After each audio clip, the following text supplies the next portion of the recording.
On Friday, an estimated 1,000 protesters took over Grand Central Station to call for an immediate ceasefire in Gaza, in what may be the largest protest New York City has seen since the start of the Israel-Hamas war.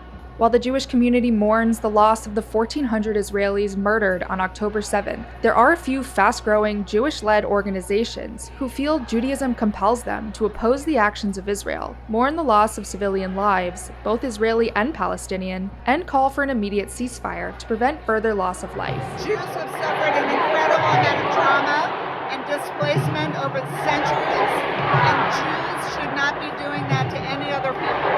So I want fair civil treatment of Palestinians and a ceasefire now. This is a collaborative of many different groups amongst the Jewish groups that are here. They have many different opinions on what a just solution should be, but in the interim, we are gathered here together in this emergency to call for ceasefire now, not in our name.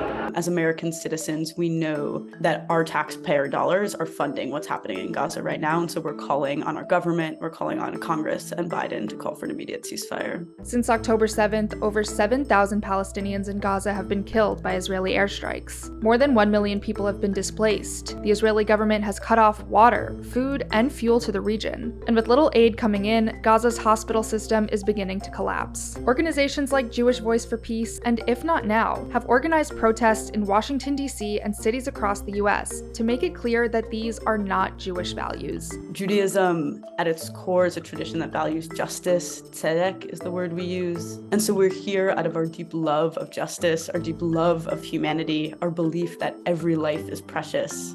We say often at JVP, every life is a whole world. And right now, whole worlds are being destroyed every single second in Gaza.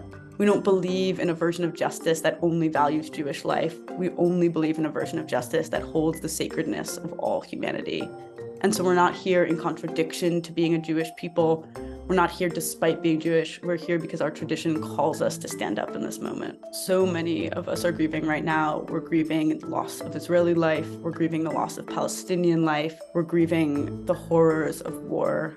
And we know that grief does not mean inaction. As Mother Jones said, we mourn the dead and we fight like hell for the living. And these things are not in contradiction. We're doing them at the same time. We're singing songs of peace. We're praying together as we are taking immediate action to stop the loss of more life.